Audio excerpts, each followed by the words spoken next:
કેમ છો યુટ્યુબર નવા બ્લોગમાં સ્વાગત છે બધીને. જય માતાજી ને જય ભૂતળા દાદા. મિત્ર આપણે છે ને કે ઉના એવા છે ધૂરકુટિયા ભૂતળા દાદા મસ્ત મજાનું જો દાદાનું મંદિર છે.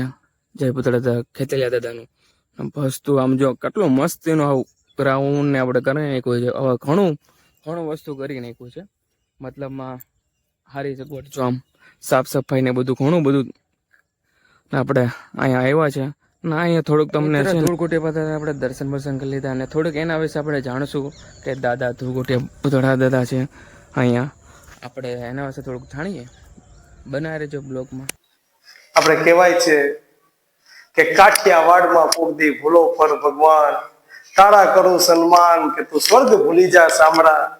આપણે કહેવાય છે ને કે ધડ ધીંગાણે જેના માથા મહાણે એનો પાળિયો થઈને પૂંજાવું ઘડવૈયા મારે ઠાકોરજી નથી.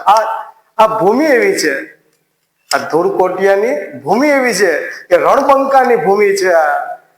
આ જ્યાં ચંદ્રબોર ઓઝા રાજ કરતા હતા, જે આપણે આવતા વિડીયોમાં જોયેલું કે પ્રયાગ ગુપ્ત પ્રયાગની અંદર જે કઈ બીના બહેની શ્રાવણી પૂનમ ને દિવસે કે જે જનોઈ બદલાવા ગયા ને ત્યારે નરસંહાર કર્યો વેજલ વાજાએ. એ પછી એ ધૂળકોટિયામાં પોતે આવે છે સર કરવા ઉનાને. ધૂળકોટિયો ક્યારે નામ પડ્યું? ધૂળકોટિયો એટલે કે એ ચંદ્રપર ઓઝાની દારૂખાનાનું કોટ હતો. એ કે જ્યાં દારૂખાનું રહેતું ચંદ્રપર ઓઝાનું.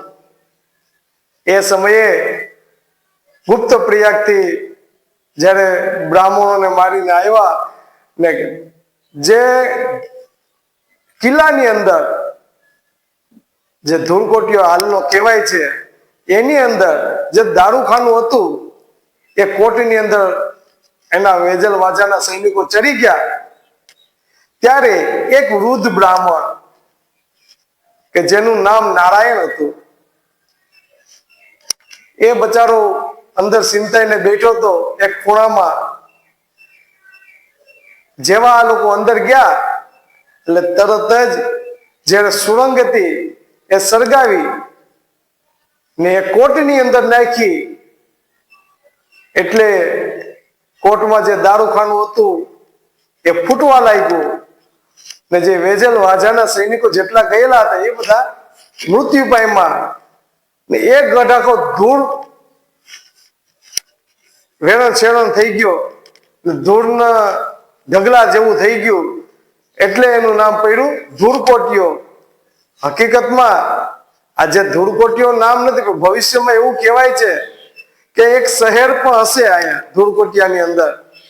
જે જૂનું શહેર હશે એ સમયમાં કંઈક એવું હશે કે બ્રાહ્મણ લોકો રહેતા હશે ત્યારે કોઈ એવી વસ્તુ બીના બની હોય ને ધૂળ વળી ગઈ હોય એવું પણ મનાય છે.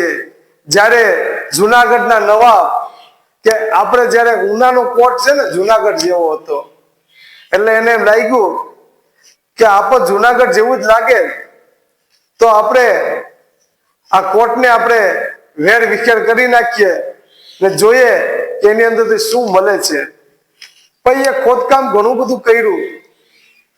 ધૂળકોટિયાના જે ઉપરવાસમાં જે ટેકરા હતા એનું ખોદકામ કર્યું, પણ કાંઈ એને કાંઈ વસ્તુ મળી નહીં.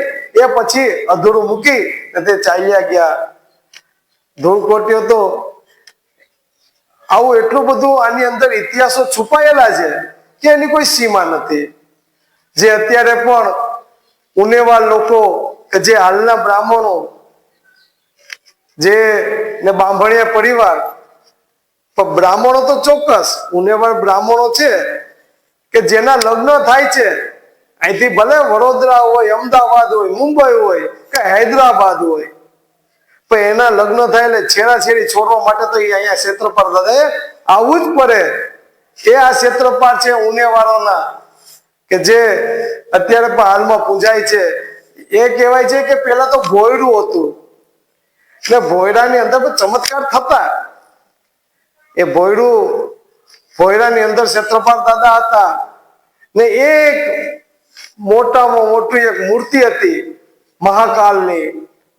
ભૈરવની એ સમયગાળામાં એનું પતન કર્યું, એને તોડી નાખી અને ભસ્મભૂષ કરી નાખી. પણ અહીંયા મહાકાલનું પણ મંદિર હતું.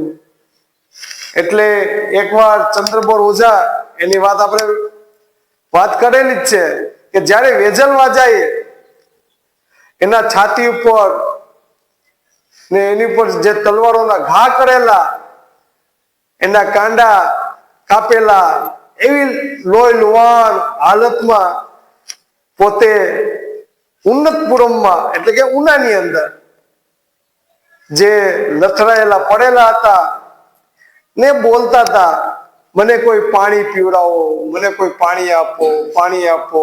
એવામાં વીર મોખરાજી ના અવાજ સંભળાય છે. એટલે જોયું તો એક માણસ લોહી લોહાણ હાલતમાં પોતે પડેલા છે ને પોતે આવી રીતે બોલે છે કે પાણી આપો. એટલે વીર મોખરાજી પાણી લઈ ને ચંદ્રબોર ઓઝાને પીવડાવે છે ને પછી પૂછ્યું કે ભાઈ તું છે કોણ? તારી ઓળખાણ તો આપ, તું છે કોણ? એ કે હું રાજા છે, ઉન્નતપુરમનો રાજા ચંદ્રબોર ઓઝા. તો મને આવી રીતે દગાથી મારવામાં આવ્યો.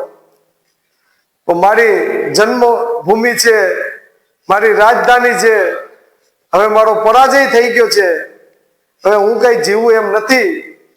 છેવટે એને વીર મોખરાજી પાણી પીવડાવે છે ને જે જન્મભૂમિ છે ઉન્નતપુરમ, એની માટી લઈ ને પોતે એના મસ્તક ઉપર લગાવે છે કે ધન્ય છે, ધન્ય મારી જન્મની ભૂમિ.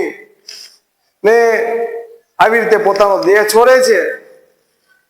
ત્યારે પછી રાજ પોતે હારી જાય છે.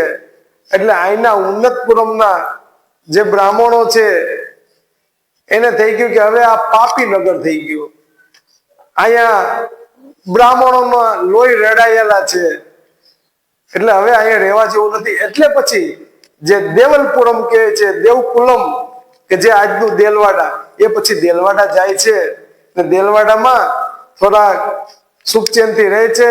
અહીંયા સોમબર રાજા હતા, એ રાજ કરે છે. એ પછી વસવાટ કર્યો દેલવાડામાં.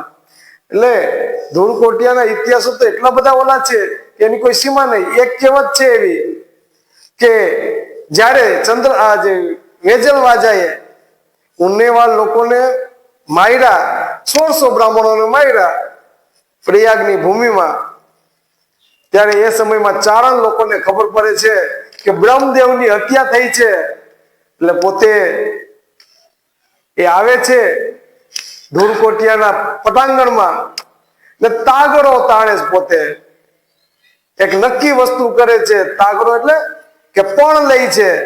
અત્યારે આપણે કહે છે ટેલ માંગે છે, ટેલ લેવા આવ્યા છે, ટેલ માંગે છે. એનો જ્યાં સુધી એનો જે હિસ્સો પૂરો ન થાય ત્યાં સુધી એ લોકો ટેલ માંગ્યા કરે છે. એટલે આવી રીતે એવી એ તાગરો તાઈનો કે જ્યાં સુધી અમારા જે બ્રહ્મદેવની હત્યા કરી છે એનો બદલો જ્યાં સુધી વેજલ વાજાને ન મળે ને ત્યાં સુધી અમારા પેટના દીકરાને અમે માથા પછાડીને મારી નાખ્યો. એટલે એક કેનાલ લોહીની પડી હતી સીધી મચુંદરી નદી, જે આજની મચુંદરી કહેવાય, ત્યારની ઋષિતોયા નદી કહેવાય છે. એની કેનાલ લોહીની પડેલી હોય છે. જે કેનાલ એટલે કે લાઈન થઈ લોહીની. એવામાં એક જગદંબા ચારણની માં જે પોતે સોમનાથની સખાતે જાય છે, ત્યારે એના પેટમાં 7 મહિનાનું બાળક હોય છે. એને ખબર પડે છે કે ભાઈ ઉનાની અંદર કઈક તાગડો તાયણો ચારણ લોકોએ, તો શું છે હાલો ને જાય. ત્યારે ખબર પડે કે નવોઢા હતી બેન, માં કહેવાય જેને, એ નવોઢા હતી કે લગ્ન થયેલા હતા, 7 મહિનાનું પેટમાં બાળક હતું ને સોમનાથની સખાતે જતા હતા. આવીને જોવે છે કે ઓહો આ તો ભયંકર થયું. એ કે જો મારી ચારણ માતાઓ જો આવી રીતે દીકરાના બલિદાન દેતી હોય તો હું કેમ પાછળ રહ્યો. એટલે જમૈયો કાઢ્યો ને પોતાના પેટને ચીરી નાખ્યું ને બાળકને કાઢીને પોતાએ બાળકને પથ્થરમાં પછાડ્યું ને મારી નાખ્યું બાળકને. ત્યારે કાળો કોઢ નીકળ્યો તો વેજલ વાજાને, એની વેદનાથી રહી નતો શકતો. ત્યારે પોતાએ કીધું કે હું હાડ ગાળવા વયો જાઉં, મારે હવે મારાથી સહન નથી થતો, હું હાડ ગાળવા વયો જાઉં. એ જાય છે ત્યારે સોમનાથ નજીક પોતે પહોંચે છે. ત્યારે આપણે હરિદ્વારથી કાવડો લઈ પાણીની ગંગાજીની ને સોમનાથ દાદાને નવરાવ આવે છે. ત્યારે એ સમયમાં જે જુનાગઢના રાજા ગંગાજળિયો કહેવામાં આવે છે, એ ગંગાજળિયાને ખબર પડી, ઓહો વેજલ રાજાનો આવી રીતે થયું, લાવ હું એને બચાવી લઉં, એને હું હાડ કાઢવા લઈ જવા દઉં. પછી પોતે ઘોડો અસવાર લઈ ને પોતે ભાગે છે. સોમનાથની આજુબાજુ પોતે પહોંચે છે કે જે એક કાવડ એને અથડાય છે. જયારે જોયું કે વેજલ વાજા એ દૂર છે એટલે લાવ હું એને પકડી લઉં.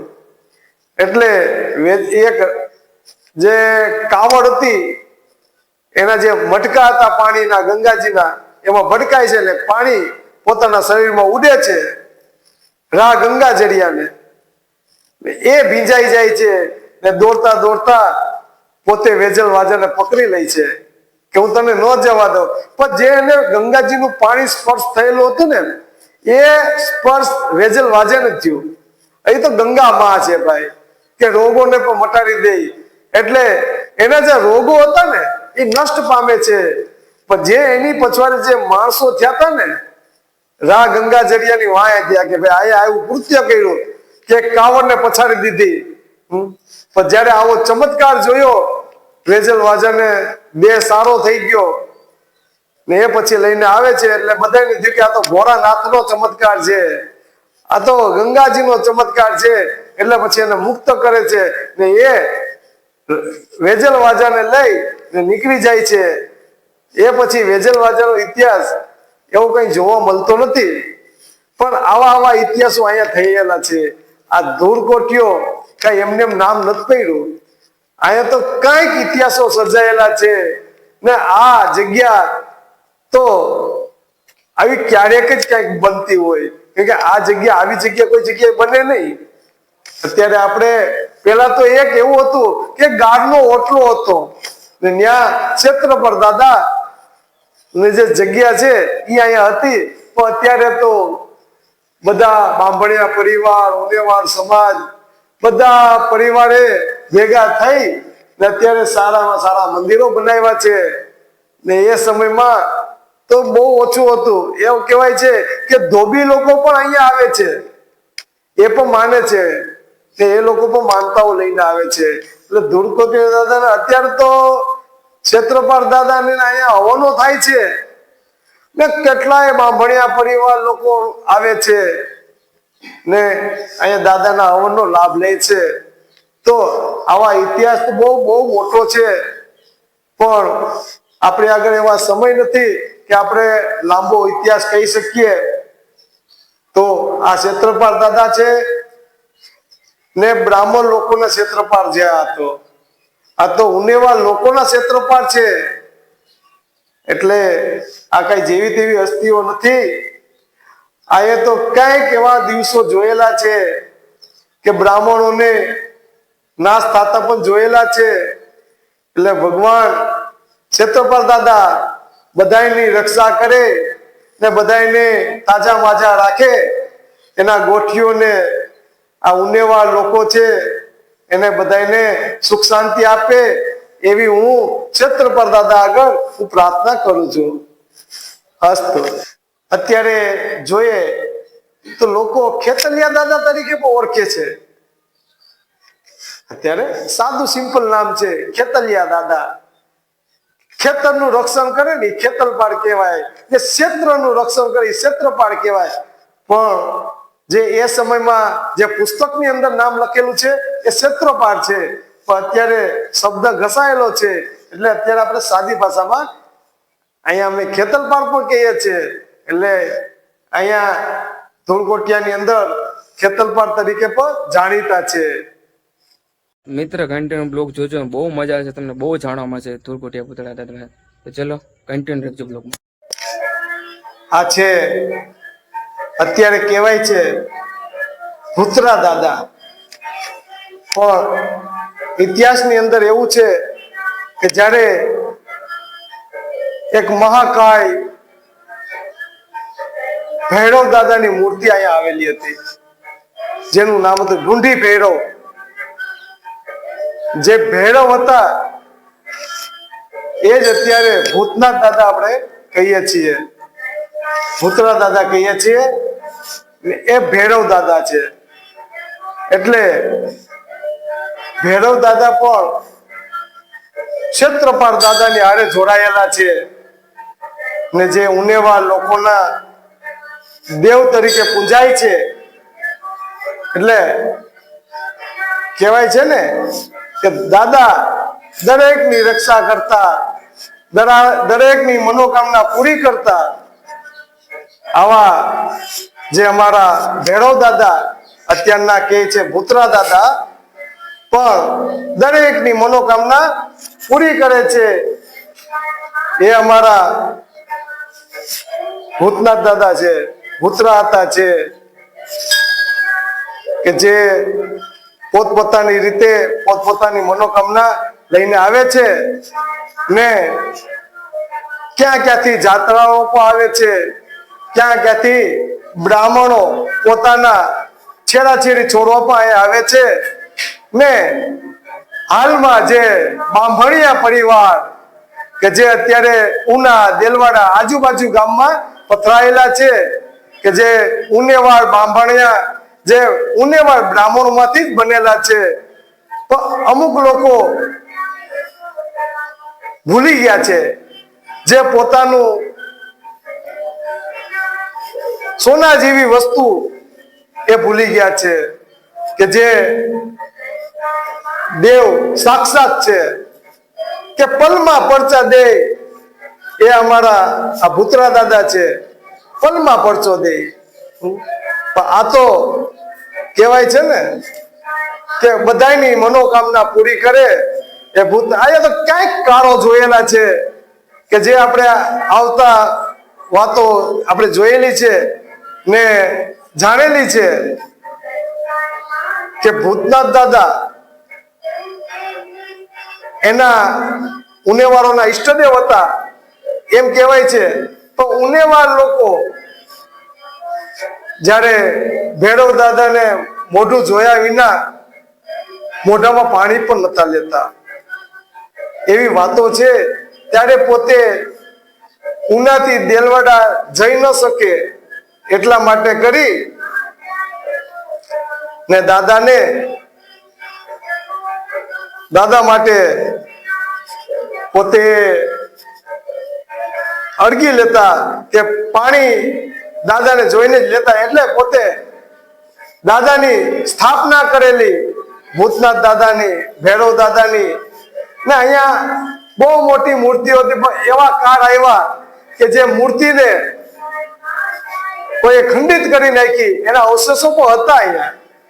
પણ જે એવા કાળ હતા એવા લોકોના કે જે મૂર્તિઓને ખંડિત કરી નાખી, એ જ ભૈરવ દાદા અહીંયા આપણે બિરાજેલા છે. એટલે આ કોઈ જેવી તેવી વસ્તુ નથી, આ તો હોનું છે, પણ આની કોઈ મૂલ્ય કરતા નથી, આની કોઈ તુલના કરતા નથી. આ તો આ દેવે તો ક્યાંક ઇતિહાસો જોયેલા છે. જે ચંદ્રબર ઓઝાનો જે ઇતિહાસ હતો એ કઈ જેવો તેવો ઇતિહાસ નથી. 1600 બ્રાહ્મણોને અહીંયા જે બલિદાન દઈ દીધા છે, કેટલી જે કહેવાય ને કે ચારણ લોકોના જે ચિરંજીવી પુત્રોના બલિદાન દઈ દીધા, એ આ ભૂમિ છે. આ કઈ જેવી તેવી ભૂમિ નથી. આ ભૂમિ તો બહુ મહત્વની ભૂમિ છે ને અહીંયા તો ક્યાં ક્યાંથી લોકો આવે છે, ક્યાં ક્યાંથી અમદાવાદ, બરોડા, મુંબઈ, દિલ્હી સુધીના અહીંયા દર્શન કરવા આવે છે. આ તો બાપ અહીંયા બેઠા છે. પેલા તો ભોયડાની અંદર હતા એટલે અંદર કોઈ જઈ પણ શકતા નતા, પણ ભગવાને કંઈક સારું કર્યું કે એના ગોઠિયુંને કંઈક ઉજાડ્યું કે આવા સરસ સારા એવા મંદિર બનાવ્યા ને દાદાની સ્થાપના કરી અહીંયા, કે આ એક ઐતિહાસિક પલ કહેવાય, ઐતિહાસિક સમય કહેવાય કે જે દાદા અહીંયા બેઠેલા છે. નકર તો આ કોઈ કઈ જાણ્યું નહોત તો આપું બધું ભસ્મીભૂત થઈ જાય.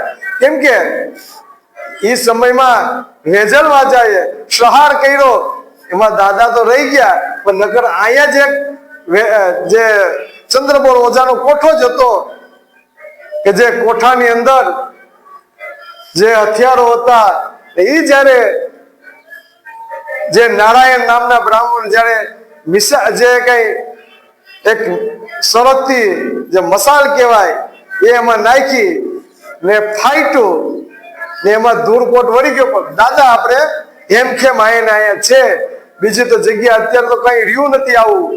નગર તો અહીંયા મોટા ટેકરા હતા ને એ જે ધૂળકોટ એટલે કે કહેવાય છે ને કે આપણે પહાડ કેમ તૂટતો હોય, લાવારસ ફાઈટો હોય, આ એના જેવા દ્રશ્ય હતા ને આખા કોટની અંદર ધૂળ વેરાઈ ગઈ એટલે આપણે નામ એનું પડ્યું ધૂળકોટીઓ. ત્યારે તો એક ચંદ્રબોળ ઓઝાનો એક કોઠો હતો આ ને આ ઉનાની બહારની સાઈડ જે આ કઈ જેવી રીતે અહીંથી જ ઉના ચાલુ થાય છે ને જે કોટ વિસ્તાર છે ને એ જ સાચું ઉના છે. ખાઈ બજાર છે ને એ ઉનાને ફરતે ખાઈ હતી. અહીંયા 5 તો દરવાજા હતા ઉનાની અંદર. જે ભાભલ દરવાજો હતો, વેરાવળ દરવાજો હતો, દેલવાડા દરવાજો હતો, આવા 5 તો દરવાજા હતા. એવું આ શહેર હતું નાનું પણ રળિયામણું શહેર હતું. અહીંયા ઘણા બધી એવી અમુક વાતો કરે છે, પણ ચંદ્રબોળ ઓઝા એક તપસ્વી રાજા હતો ને કહેવાય કે સુરવીર રાજા હતો. એ તો ને એને અહીંયા રાજ કર્યું. એનો સૂરજ જ્યાં સુધી ચમકતો રહ્યો ત્યાં સુધી ઊંચી આંખ કરીને કોઈ જોતું નહીં, પણ ઘર ફૂટે ઘર જાય એના જેવી વાતો છે આ બધી. ઘર ફૂટે ઘર જાય કે જે વાયડો વાણિયો હતો એ ફૂટી ગયો ને એમાં જે ઉનેવાળ બ્રાહ્મણોનો નાશ થયો. એમાંથી જે કાંઈ છે એ અત્યારે ઉનેવાળ બ્રાહ્મણો છે ને જે બાંભણિયા પરિવારો છે એ બધા એ ઉનેવાળના જ વંશજ છે. એટલે દાદા આપણા અહીંયા હજરા હજુર છે, બેઠા છે ને અહીંયા તો ક્યાંથી માનતાઓ આવે છે ને કેટલાય લગ્ન થાય છે ને તો પેલા વેલા અહીંયા દાદા ત્યાં છેરાછેરી છોડવા આવે છે ને બાજુમાં જ મહાકાલેશ્વર છે. મહાકાલેશ્વર એટલે કે બ્રાહ્મણોના ઈષ્ટદેવ, ઉનેવાળોના ઈષ્ટદેવ છે. એ ઉનેવાળ જે બ્રાહ્મણો છે અત્યારે બાંભણિયા પરિવાર છે એના ઈષ્ટદેવ છે મહાકાલેશ્વર. આપણે એની પણ મુલાકાત લેશું. એટલે એ બધું અહીંયા જ છુપાયેલું છે. જે ભાભલ ગણેશ કે જે ઉનેવાળોના ઇતિહાસમાં જે બ્રાહ્મણો જે ઉનેવાળ બ્રાહ્મણો છે એના કુળમાં ગણપતિ પૂજાય એ જ ભાભલ. અને એનું નામ તો છે ભાલચંદ્ર ગણેશ. એ અત્યારે અહીં કોડીવાડાની અંદર ભાભલ ગણેશ છે, ત્યાં છે મૂર્તિ. એટલે ક્યારેક સમય મળે તો દર્શન કરવા જાજો. ત્યાં કનકેશ્વરી માતા પણ છે. પણ બાંભણિયા ઉનેવાળોની કુળદેવી કનકેશ્વરી માતા એ દેલવાડામાં બિરાજમાન છે. અહીંયા છે કનકાઈ માતા છે, પણ નાગર લોકો એની સેવા પૂજા કરે છે. એટલે ઘણા લોકો અહીંયા પણ આવે છે ને દેલવાડામાં પણ આવે છે. દેલવાડાના જે ઇતિહાસો પણ આપણે વાગોયરા છે કે દેલવાડામાં કનકાઈ માતા કેમ આવ્યા. એટલે કનકાઈ માતાના ઇતિહાસો આપણે આગળ લીધેલા જ છે. એટલે દાદાને હું પ્રાર્થના કરું કે બાપા જે કોઈ આવે ને એના દુખિયા તું દુઃખ કરજે, જે દિન દુખિયા આવે એના દુખડા તું દૂર કરજે બાપ. અમે તારી પર એટલી પ્રાર્થના કરીએ કે દરેકના દુઃખ દૂર કરજે. આવી અમારી પ્રાર્થના છે બાપા. અત્યારે કહેવાય છે ધૂળકોટિયા ભૂતરા દાદા કહે છે. અત્યારે આ જ નામથી જાણીતા છે. ઇતિહાસમાં નામ તો છે ભેળો, પણ અત્યારે નામ આ રીતે છે કે ધૂળકોટિયા ભૂતરા દાદા. એટલે અમુકને લાગે કે આ ભૂતરા દાદામાંથી ભેળો દાદા કેમ થઈ ગયા, તો આપણે જાણીએ કે ઇતિહાસોની અંદર આવી રીતે છે. પણ અત્યારે તો આપણે જે નામથી પ્રખ્યાત છે એ ધૂળકોટિયા ભૂતરા દાદા, એ દાદાનું નામ છે.